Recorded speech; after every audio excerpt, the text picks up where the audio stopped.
Hey everyone, welcome back to my channel. और कैसे हैं आप सभी लोग और विंटर कैसा जा रहा है आप सभी का। तो आज का जो मेरा वीडियो है वो बहुत ही स्पेशल है। तो आज के वीडियो में आप लोगों से शेयर करने वाली हूँ अपना विंटर सेल्फ केयर रूटीन। मैं काफ़ी टाइम से ये प्लान कर रही थी कि आप लोगों के साथ में शेयर करूँगी, लेकिन यहाँ दिल्ली की ठंड में और एक बच्चे के साथ ना मैं अपना रूटीन तो फॉलो कर रही थी, लेकिन इसको रिकॉर्ड करना थोड़ा सा मुश्किल था। तो फाइनली मैंने संडे का डे चूज़ किया और इस दिन मीठी और जय दोनों ही लेट तक सोते हैं।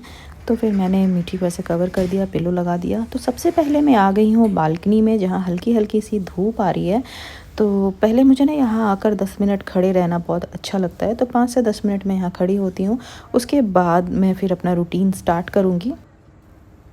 ये है एक्स्ट्रा वर्जिन कोकोनट ऑयल, जो कि ठंड में पूरी तरह से जम गया है और इसे पिघलाकर बाहर निकालना इट्स क्वाइट अ टास्क। तो इसको डायरेक्ट मैं हीट पे ना पिघलाकर गर्म पानी में इसे गर्म करके बड़ा मुश्किल से ये थोड़ा सा ऑयल निकला है। तो उसके बाद मैं एक हेयर मास्क बनाने जा रही हूँ। अगर आपको भी ठंड में डैंड्रफ का इशू हो जाता है तो आप ये वाला मास्क ट्राई कर सकते हैं। तो मैंने 3 चम्मच दही ले लिया, उसमें एक पूरा नींबू निचोड़ लिया और साथ में थोड़ा सा कोकोनट ऑयल मिक्स कर लिया, ताकि आपके हेयर में मॉइस्चर लॉक रहे। यहाँ मैं आप लोगों को दिखा रही हूँ कि कैसे थोड़ी ही देर में ये जो ऑयल था वो जम के ऐसे आइस जैसा बन गया था। मैंने थोड़ा सा और ऑयल पिघला करके ऐड किया हेयर मास्क में। उसके बाद धीरे धीरे आपको जड़ों में इसे लगाना है। दही और नींबू डैंड्रफ के लिए बहुत अच्छा काम करते हैं। इसको जड़ों में अच्छे से मसाज करने से आपका डैंड्रफ का जो इशू है वो डेफिनेटली 2 से 4 बार में कम हो जाएगा, ख़त्म हो जाएगा। मुझे हर बार ठंड के मौसम में डैंड्रफ आ जाते हैं। डैंड्रफ के और भी बहुत सारे रीज़न हैं आने के, लेकिन वन ऑफ द रीज़न ठंड भी होता है। तो यहाँ मैंने अपने जड़ों में अच्छे से लगाया है। मैं ज़मीन पर बैठ गई थी क्योंकि ये थोड़ा सा मेस वाला काम है, और मैंने टाइम देकर 15 से 20 मिनट का टाइम लगाया और अच्छे से अपने हेयर में इस मास्क को अप्लाई कर लिया। अगर ठंड में आप दही नहीं लगाना चाहते हैं अपने हेयर में, तो आप कुछ रेडीमेड मास्क भी ट्राई कर सकते हो, या फिर आप कुछ और हेयर शाइनिंग के लिए दूसरे मास्क भी ट्राई कर सकते हो। मैं किसी दूसरे वीडियो में आपसे दूसरे मास्क भी शेयर करूँगी। फ़िलहाल यहाँ पर मैंने अपने जड़ों में लगाने के बाद जो रिमेनिंग दही बचे हुए थे उसको मैं ऐसे पूरे हेयर ग्रोथ में, हेयर लेंथ में मैं लगा रही हूँ एंड तक।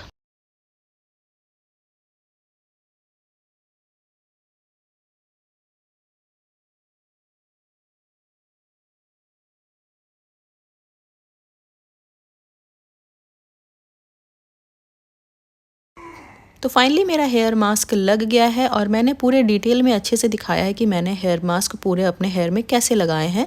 और लग जाने के बाद अभी मैं क्लचर लगाने जा रही हूँ। आप चाहो तो शावर कैप भी लगा सकते हो, क्योंकि आपको एटलीस्ट इसको आधे घंटे तो रखना ही पड़ेगा।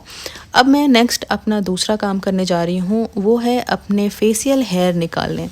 बहुत से लोग अनकंफर्टेबल फील करते हैं अपने फेस के हेयर निकालने में, लेकिन मैं समटाइम्स, ये मेरा रेगुलर का नहीं है, मैं कभी कभी 2 महीने 3 महीने में एक बार अपने हेयर जो है अपने स्किन का निकाल लेती हूँ। फेशियल हेयर निकालने के लिए मैं ये स्पेशल रेज़र यूज़ कर रही हूँ, जो फेशियल हेयर निकालने के लिए ही आते हैं। इसके ब्लेड स्टील के होते हैं और ये बहुत ज़्यादा जेंटल होता है आपके स्किन पर। तो मैंने पहले अपने चेहरे पर अच्छे से एलोवेरा जेल लगा लिया, ताकि वो स्किन को प्रोटेक्ट करे, और उसके बाद धीरे धीरे टाइम ले करके अपने फेस से सारे हेयर जो है वो रिमूव कर दिए। तो फाइनली मेरा काम 10 मिनट में पूरा हो गया। मेरे चेहरे पर कहीं कहीं पिंपल्स आए हुए हैं, अदरवाइज़ इतना टाइम भी नहीं लगता, बहुत जल्दी हो जाता। और इसके हो जाने के बाद काफ़ी क्लीन फील हो रहा है स्किन मेरा। और उसके बाद मैंने जस्ट पानी से अपने चेहरे को ऐसे वॉश कर लिया है और अब टाइम है शावर लेने का। तो मैंने अपने पैरों और हाथों के भी जो हेयर है उसे जेंटली इस तरह रेज़र की हेल्प से ही निकाल लिया है। और ठंड में ये शायद मैं पहली बार कर रही हूँ, बहुत रेगुलर नहीं करती हूँ, ज़रूरत नहीं पड़ता है ठंड में। पहले मैं रेज़र यूज़ करने से काफ़ी डरा करती थी, ऐसा मिथ था कि हेयर ग्रोथ ज़्यादा होता है, लेकिन मैं काफ़ी टाइम से यूज़ कर रही हूँ, ऐसा कुछ नहीं है। शैम्पू के लिए मैं ये सेबामेड का एंटी डैंड्रफ शैम्पू यूज़ कर रही हूँ। सेबामेड आपके हेयर के लिए बहुत ज़्यादा अच्छा होता है, इसका पीएच लेवल काफ़ी लो होता है। उसके बाद मैं ये लॉरियल का हेयर स्पा कंडीशनर यूज़ कर रही हूँ। कंडीशनर की ज़रूरत मुझे पड़ती है, अदरवाइज़ मेरे हेयर काफ़ी फ्रिजी हो जाते हैं, स्पेशली विंटर में। और इसके बाद मैं इसके बाद मैं ये बॉडी स्क्रब यूज़ कर रही हूँ। ये रेडीमेड मार्केट से लिया हुआ है। इसका टेक्सचर और फ्रेगनेंस बिल्कुल नॉर्मल कॉफ़ी की तरह है। आप कंफ्यूज भी हो सकते हो अगर किचन में रख दिया तो।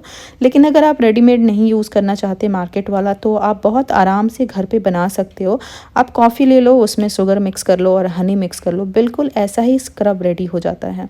ठंड में हम अपने बॉडी का ज़्यादा केयर कर नहीं पाते हैं, इसलिए आप अगर 15 से 20 दिन के बीच में एक बार स्क्रब भी कर लो तो आपके स्किन के लिए बहुत अच्छा होता है।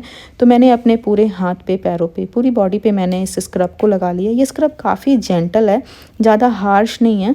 उसके बाद नॉर्मली पानी से मैंने वॉश कर लिया। इस स्क्रब के बाद में शावर जेल जो है वो ऑप्शनल है, आप चाहो तो यूज़ करो।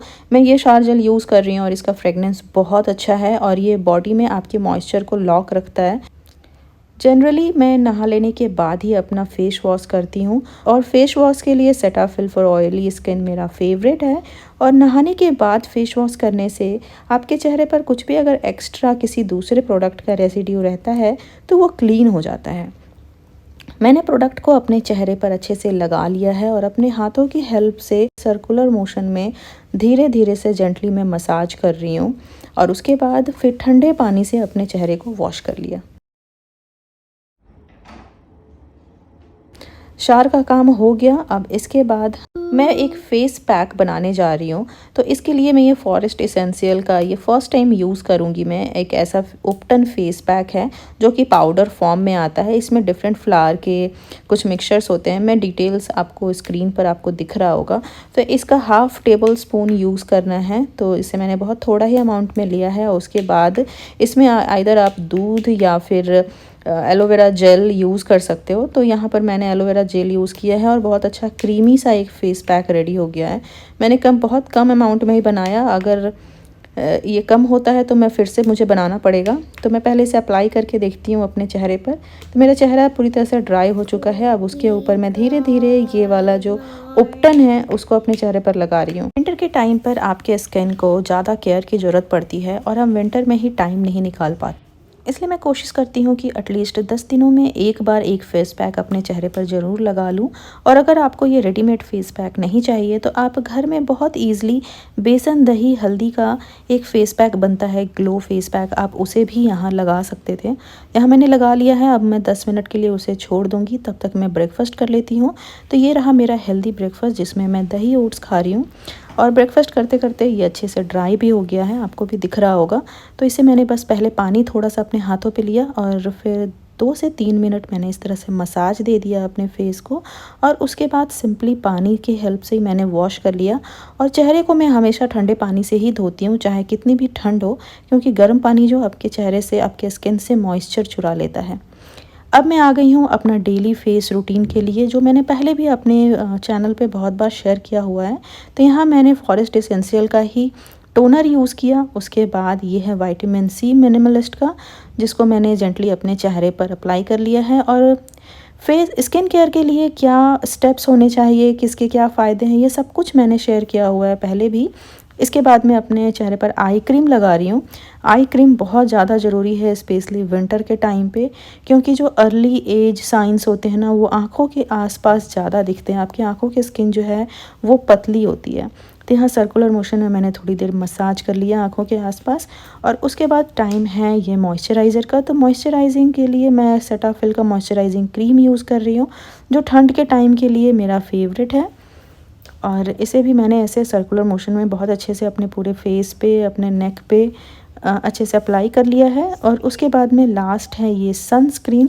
सनस्क्रीन बहुत ज़रूरी है 2 फिंगर रूल के साथ में, चाहे ठंड का टाइम हो या फिर गर्मी का टाइम, धूप हो या ना हो, आप बाहर जा रहे हो या घर पे हो, कोई भी कंडीशन हो, आपको सनस्क्रीन नहीं स्किप करना है। सनस्क्रीन आपको ज़रूर लगाना है, ये सबसे सबसे ज़्यादा ज़रूरी पार्ट है। और सनस्क्रीन मैंने यहाँ लगाने के बाद में इसको थोड़ा सा टाइम लगता है, अदरवाइज़ ये वाइट कास्ट इसके आ जाते हैं। नहीं तो मैं 2 से 3 मिनट मसाज देती हूँ तो ये बहुत अच्छे से ऑब्जर्व हो जाता है मेरे स्किन में और एक पतली सी लेयर दे देता है मेरे स्किन को, ताकि मेरे चेहरे पर किसी भी तरह का सन डैमेज ना हो। बस इसी के साथ मेरा स्किन केयर कंप्लीट हुआ। हाँ, लिप्स के लिए मैंने दिन में मैं 2 तरह के बाम यूज़ करती हूँ। पहले ये मम्मा अर्थ का बाम है जिसमें थोड़ा-सा कलर है, तो दिन के टाइम में ये बहुत सही रहता है। अदरवाइज़ मैं सिर्फ वैसलीन ही यूज़ करती हूँ। वैसलीन मेरे लिए इनफ होता है। वैसलीन से पूरे दिन के लिए मेरे लिप्स को मॉइस्चर मिल जाता है। मैं बहुत अच्छे से हाँ, जो वैसलीन है उसको अप्लाई कर रही हूँ घिस-घिस के। उसके बाद मैंने फिर से कोकोनट ऑयल लिया है और उसमें थोड़ा-सा ग्लिसरीन ऐड कर लिया है और इसे मिक्स करके मैं अपने हाथ और पैरों पे लगाने वाली हूँ। ठंड के टाइम में स्पेशली जो मेरे हाथ है वो तो बहुत ज़्यादा ड्राई होते हैं। रीज़न ये है कि बार-बार किसी न किसी रीज़न से, क्योंकि घर में छोटे बच्चे हैं, तो मुझे अपना हाथ धोना पड़ता है और अगर सिर्फ पानी से भी अगर आप बार-बार हाथ धोते हो ना तो आपका हाथ बहुत ड्राई हो जाता है। तो ऐसे में कोकोनट और ग्लिसरीन जो है वो आपको बहुत अच्छा मॉइस्चर प्रोवाइड करता है। फिर पैरों के लिए भी मैं पैरों को जनरली लोग इग्नोर कर देते हैं और मैं पैरों में भी सेम चीज़ कोकोनट और ग्लिसरीन लगा रही हूँ, क्योंकि फिर पूरे दिन आप अपने पैर के लिए कोई केयर नहीं कर पाते हो। नहाने के बाद जो मैंने अभी लगा लिया, उसके बाद मैं सारा दिन अपने पैरों में कुछ अप्लाई नहीं करती हूँ। हाथों को तो फिर भी बार-बार बहुत मौके मिलते हैं कि मैं कुछ-कुछ मॉइस्चराइज़र वगैरह लगाती रहती हूँ। तो मैंने यहाँ कोकोनट और ग्लिसरीन अच्छे से लगाने के बाद यहाँ मैं सॉक्स पहन लेती हूँ सारे दिन के लिए। मेरा स्किन ऑयली है, बहुत ज़्यादा ड्राई नहीं होता है, लेकिन फिर भी मैंने आज स्क्रब किया है और बॉडी वॉश वगैरह यूज़ किया है, तो मेरा पूरा बॉडी जो है वो ड्राई हो रहा है। तो अपने स्किन के केयर के लिए मॉइस्चराइज़र ज़रूरी है। मैं जनरली सरसों का तेल भी लगा लेती हूँ, लेकिन आज मैं आप लोगों को यहाँ ममा अर्थ का मॉइस्चराइजिंग क्रीम दिखा रही हूँ। मॉइस्चराइजिंग क्रीम ये बहुत अच्छा है, 5 से 6 घंटे के लिए मुझे मॉइस्चर्स अच्छे से प्रोवाइड करता है। लेकिन अगर मुझे चूज़ करना हुआ तो मेरे लिए फ़ेवरेट सरसों का तेल ही है, जो कि मेरा फ़ेवरेट है। मैंने अपने पैरों में, हाथों में बहुत अच्छे से मॉइस्चराइज़र लगा लिया और आप देखो कितना स्मूथ हो गया है। बॉडी स्क्रब करने के बाद में काफ़ी अच्छा फ़ील हो रहा है, काफ़ी सॉफ्ट सा फ़ील हो रहा है मुझे। और इसके साथ मेरा जो आज का स्किन केयर है वो तो कंप्लीट हो गया। अब जो लास्ट टर्न है वो है हेयर का। ये सब करते करते हेयर तो बहुत अच्छे से ड्राई हो चुके हैं, तो पहले ज़रूरत है कॉम्ब करने की।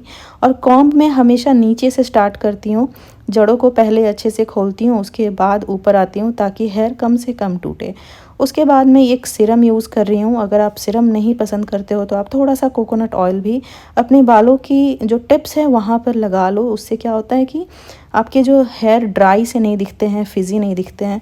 तो यहाँ सीरम लगाने के साथ ही ना बाल जो है वो काफ़ी मैनेजेबल दिख रहे हैं।